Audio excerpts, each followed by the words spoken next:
Ayrton, it has been a quite incredible season for you. You are the youngest ever 3 times world champion, 3 times in 4 years. I have to ask you, on behalf of your despairing rivals, is your motivation still as high as ever? I think so.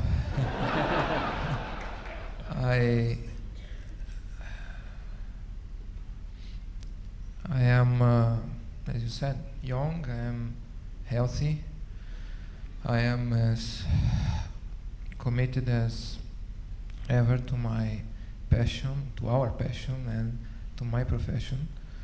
And the main thing is to find ways, time after time, to stimulate myself in my own world or in my own funny ways, to dedicate a lot of my time and a lot of my thinking and keep up with the commitment that is quite high to continue to be successful. Now, we all need goals in life. We have to aim for something to attempt to achieve it. And I know you must feel that way. Now, with 3 world championships, 60 pole positions, 33 wins, what can be your target? Fangio?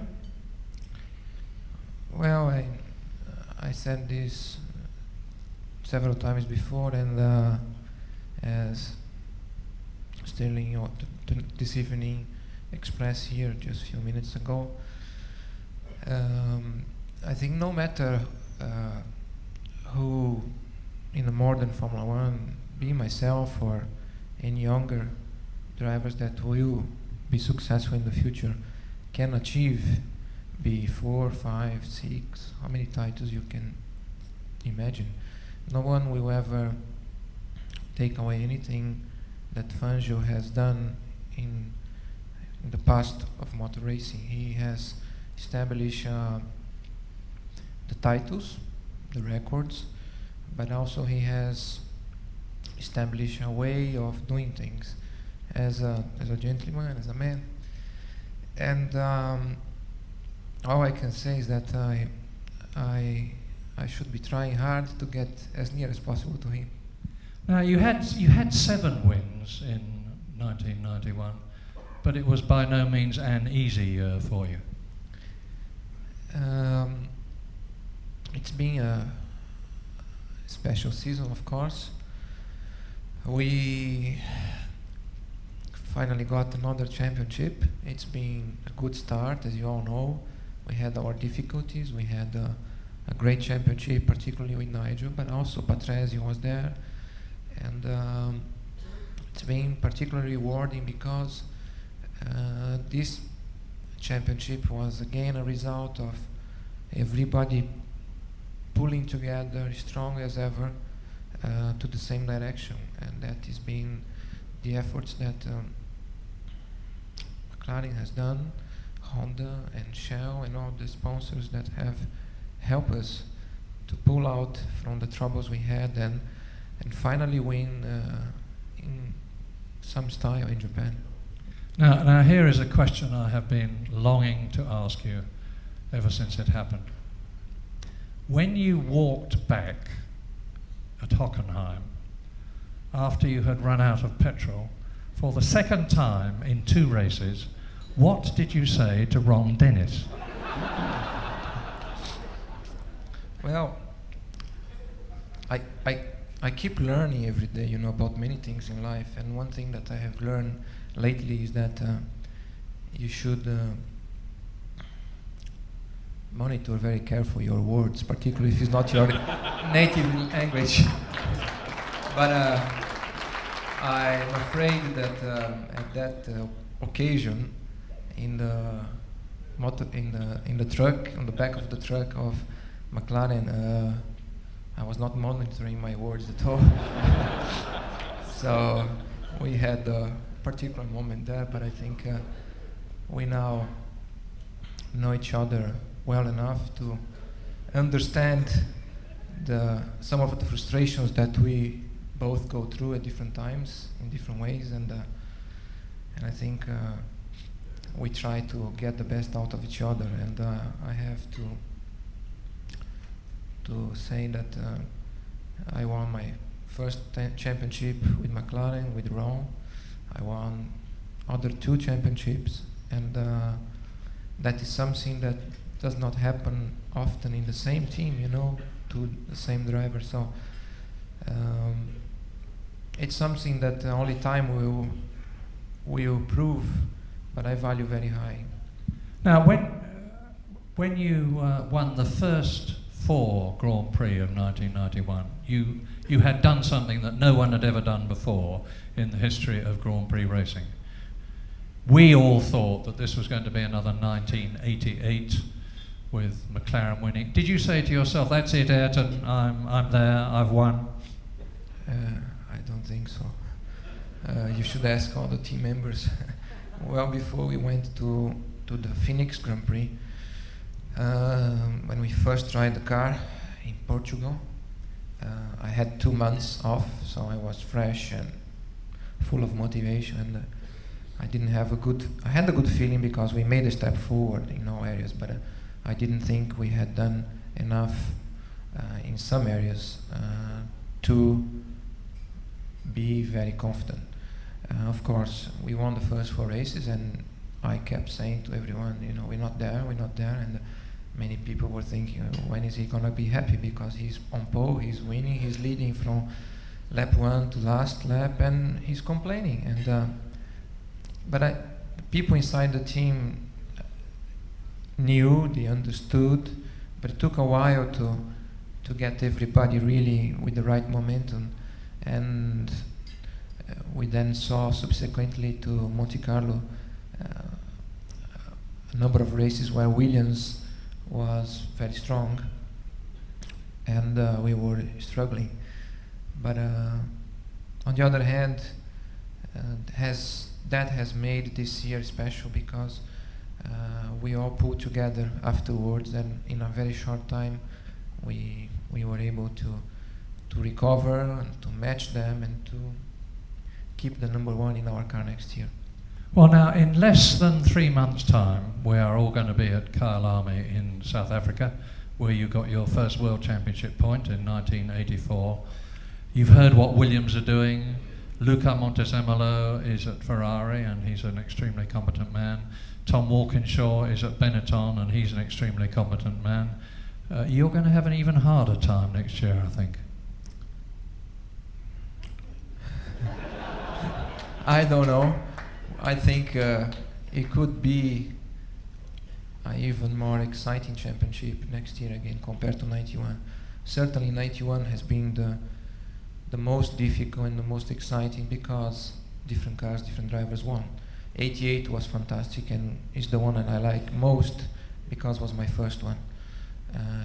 And I had a top driver beside me with the same equipment, but we were well ahead of everybody else in terms of equipment.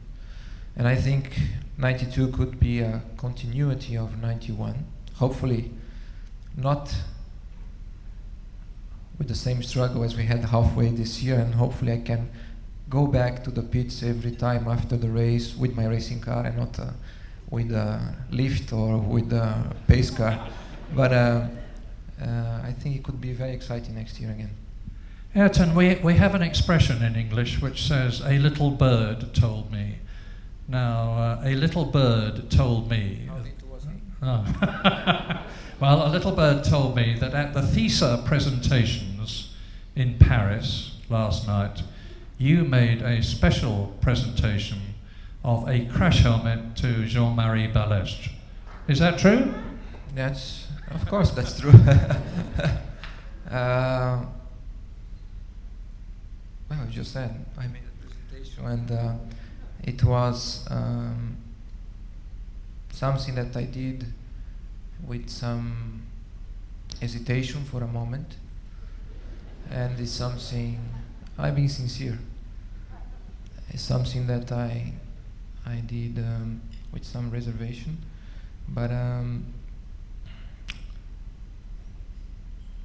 I found myself in a position, unexpected position, where after dinner, Bobby Constantinou started to call on the microphone and some of our colleagues to talk to them, and I never expect that because the 2 times before I was there in the past, that wasn't part of. And I had the helmet with me, still undecided what to do with it, thinking that perhaps if I give him it would be after finishing dinner. And when he then called me, Bob called me on the microphone.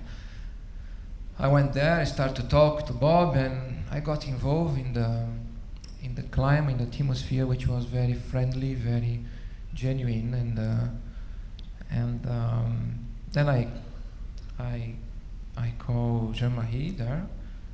We made some jokes, and I was able to express some of my feelings in a sincere manner, and at the same time without any knife anywhere. You know, it was just really a sincere way and joking, and I think it just came right. It was unexpected, but it came just right, and I believe he took it the right way, the same as I did, and I think it was good. It happened unexpected, but I was happy afterwards that it happened that way, and I was able to give him my helmet sincerely. And so were we.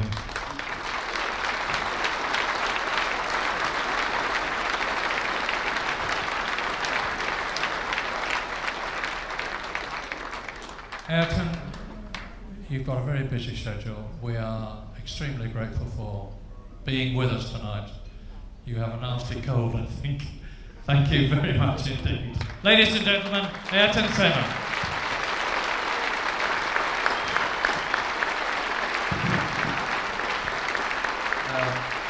Thank you very much. I'd like to just add a few words. I am, like he said, still young, 31, but I've been involved in motor racing from 4 years old, believe me. And